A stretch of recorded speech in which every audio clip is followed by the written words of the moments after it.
welcome to this training on how to wholesale real estate in 7 easy steps with no money.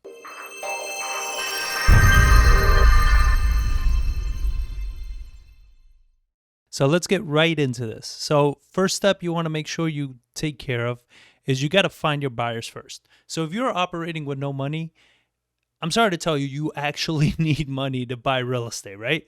But it doesn't mean that it has to be your money that you use to do this. It doesn't even have to be your money that you use to do marketing. There are buyers out there that will pay for your marketing. They will pay for everything as long as the deals come back to them first. So you can leverage this, but you need a buyer's list first. This is something that I see so many people talk about that, find the deal and the buyer will come. That's 100% horse crap. Because first of all, how do you know what a deal even looks like if you've never done a wholesale deal in your life, right? Like myself now, yes, I can go and look straight for deals. I don't need buyers because I know what a deal is in my market, right? But I've been doing this for almost 10 years now. So I have a lot of market knowledge. But for somebody that's new or hasn't been doing deals consistently, you don't know what this looks like. So what the hell are you doing? Right? So you need to find these buyers. What are they buying? Where are they buying? Why don't they buy in these other areas? Get all those questions answered. And I did a whole playlist on how to find and vet your buyers so you can have quality buyers. Because trust me, when you do get a deal, you don't want to start scrambling around and trying to find a buyer and not locate one and then look like a jerk in front of your seller because you weren't able to help them. All right. So you want to make sure that you have your buyer first. Step number 2, you want to go and find your title companies and your attorneys. So in some areas, you use real estate attorneys to close. Other areas like Texas, we use title companies. Why do you want to find your title companies? A lot of times the title companies, they're going to tell you what contracts you need to use. Now, this is very important because if you don't know what the hell to do and you use some guru contract to get these people on their contract, to get a seller on the contract, and then you take it to a title company and they're like, no, I don't even know what the hell this contract is. I don't like it. I won't close with it. Because there's some title companies that are picky. You want to find your title companies first, see what contracts they like to use, what their time frames look like, what's everything that they like. Our title company, we get them seller information forms. We get them a few different pieces of documents that helps their job move much faster and easier when they work with us. So get to know your title company, get to know what the process is so you're not, again, scrambling in the last moment trying to get this done. And how do you find title companies? You ask your buyers. Buyers that are buying properties consistently are using title companies consistently. Those are the people that are going to help you with this. Next thing, pull a list of possible motivated sellers. So there's 3 lists that I like: pre-foreclosures, dismissed bankruptcies, and absentee owners that have 3 or less properties that they own. So this is using PropStream. So I wanted to, I'll show you real quick what this looks like. So this is the criteria for dismissed bankruptcies. All right. So we're looking for single family residential, 3,000 square feet or less, that they're not on the MLS right now. It's owned by an individual because when you get LLCs and trusts and stuff like that, it's hard to skip trace, find out who they are. The last date it was purchased is 2019 or older. The reason for that, again, we want properties with more equity in them. They have, you can select these features. This is using PropStream that has active bankruptcy or the bankruptcy has been dismissed recently. So you want to select these 2 features and then total assessed value of $300,000 or less. Why do I look for total assessed value of $300,000 or less? Because the median price point in San Antonio is $320 at the moment. So at a median price point of $320, the $300 assessed value, chances are they're off and off on the low end. Houses are probably worth a little bit more than what the tax assessed value is. And I don't want to go too much higher than the median price because that means these properties are going to take longer to sell. So that's why these are the features and the criteria that we search for dismissed bankruptcies. Now, the next one is for absentees. And with absentees, this is the criteria that we're looking for. So we're looking for owner occupied, nope. Single family, building size, 800 to 2,500 square feet. Year built, 1978 to 2015. The 2015 is not too important. The reason for this is that if they're too new, it's a little bit harder for them to want to sell at a discount. There needs to be a very strong motivation to do that because it's so new that they could just put it on the MLS and they'll sell right away. But the 1978 is important to us because simply the plumbing is more updated. We're not dealing with cast iron or anything like that. Electrical is updated. We're not dealing with aluminum or two-prong electricals. So the major components are already there in the property. So it makes it easier for us to get in and get out without having to do any major renovations. It's not listed on the MLS. It's owned by an individual. Again, with the 2019 or earlier, they own 3 or less properties and an estimated value of 350 or less. Now, on these, why am I doing 350 or less? Because I'm actually going based on the results, the total result that came out, and I like to keep my total result between 5 and 8,000 properties. So when I market to my properties, whether it's cold calling, direct mail, or anything, I have a good size to use as far as reaching out to these people. And then, like I said, the pre-foreclosures are a great list. The thing with pre-foreclosures, you pull them directly from the county. You're not using the pre-foreclosures from these sites because they're not as accurate. I like going directly to the source as soon as they're posted because it gives me the chance to be the first person calling these people. And we've been getting hell of deals coming out of the pre-foreclosure marketing. Next thing, you're going to market to these lists. So our preferred method of marketing at the moment is cold calling and text messaging. It's the best source for us because, one, it's extremely affordable.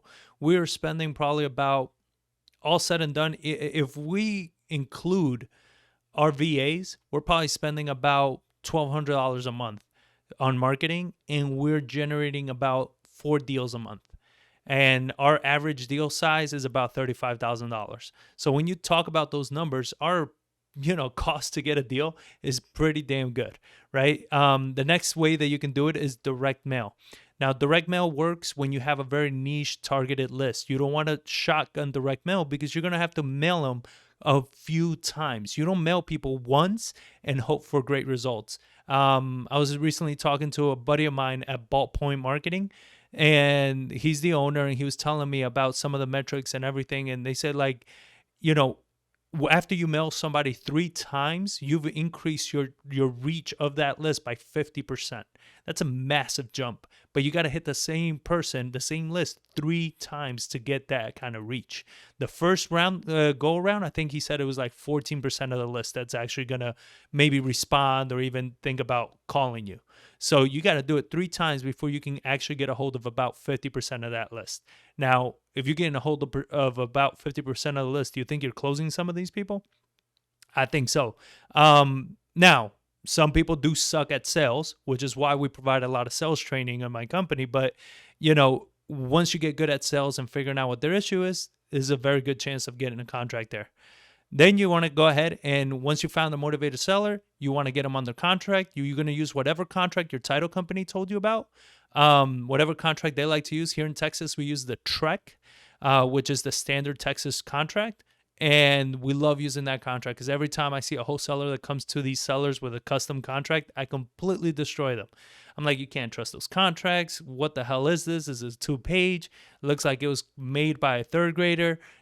I'll completely destroy it. Because chances are these wholesalers don't know what the hell they're doing. And I do. So I can do that. With the TREC contract, it's more official. It's been created by attorneys and everything from the Texas board. So, it comes with a lot more weight. It's a bigger contract, so it's a bigger pain in the butt to close. But if you do a good job at building great rapport with these sellers and connecting with them and solving their problem, the contract is the easiest part. You're not going to struggle with it. But you want to make sure you get it on the contract. And then you want to assign that contract to your buyers, right? So you got your buyers. You got it on the contract first. When you get it on the contract, you're going to send it to your title company to open title. What they're going to do when they open title is they do a title research. They do background checks. They make sure that there aren't any liens, there aren't any problem. You want to get clear title when you wholesale a property to somebody. You want to make sure that it doesn't have any issues or any encumbrances that's going to create problems for your buyer, right? So once it's at title and it's getting done, you get your assignment with the buyer. Now, your buyer is going to want to go see the property most likely. So you've took a bunch of pictures when you went to see the house. I hope you did. Our numbers are about any houses under 1,000 square feet. We're taking no less than 50 pictures for the house, and anything over pretty much 1,300 square feet, we're taking about 75 to 100 pictures. We take pictures of everything. We don't hide anything. We make sure everything is visible because we don't want to waste our time or our buyer's time, right? So we're not hiding anything. If there's something jacked up, I want my buyer to see it because I want them to factor that in. So you're going to get an assignment contract. Now, assignment contracts, they are custom. These aren't something that your title company is going to provide you. You can find a lot of these assignment contracts online. Just make sure your title company is okay with using them, as well as what I would recommend is at some point get an attorney to draft up a good assignment contract based on the laws in Texas, based on the laws of whatever state you're in, and that also protects you and the buyer, right? But get your assignment contract. Don't overcomplicate this. You can even talk to buyers and other wholesalers to see what assignment contracts they have. You can find these damn near everywhere. But get your assignment contract. It's going to state all the terms, all the rules, everything. What does this assignment contract do is you are assigning your rights to the initial contract with the seller to that buyer for a fee. Now, that fee is your wholesale fee. Right? It could be $5 grand, 10 grand, 15, 45, $70,000, whatever you want it to be. Now, here's another disclaimer. My experience has been with a lot of buyers, if you are wholesaling something, at least in Texas, if you're wholesaling something for more than 15, 20 grand, there's a lot of buyers that take issues with that. You know, it's really silly. I think it's so silly because if it makes sense to you, what does it matter how much I'm making? But it does to some people. So you might have to look into doing a double close. Now, a double close is very simply you are buying the house from the seller and then selling the house to the buyer. So you're going to need either transactional funds or you're going to need a title company that can do a dry closing, right? That means that the title company closes with the buyer first. They use that money to close with the seller, and then the difference goes to you. So again, why do you want to talk to title companies, attorneys? Because you want to see what are all the things that you're allowed to do and you can do. And if you need transactional funding, you're going to have to search around, talk to people. Some hard money lenders do it, but it tends to be expensive. So make sure that, you know, the wholesale fee is definitely worth it to get that transactional funding and that your buyer is somebody that you can trust that's going to close right away. And last but not least, so you'll sign the contract. And a lot of people here, they're like, hey, deal's done, right? I signed it. I'm good. I'm done. No, it's not over. It's not over until you close. Remember, you are the one that's built the rapport and the trust with these homeowners. So if you walk away or neglect the seller, there's still a chance this deal can fall apart. And if it falls apart, you don't get paid. You understand? So you have to make sure you stay involved in this deal till the very end. Until that deal closes, it's not done. So you stay in constant contact with the seller, make sure that everything is moving along. And again, this also takes care of your buyers. You want to take care of your buyers because they're the reason that you're even going to make this kind of money. Right? So you don't want to leave them with some mess that they got to deal with.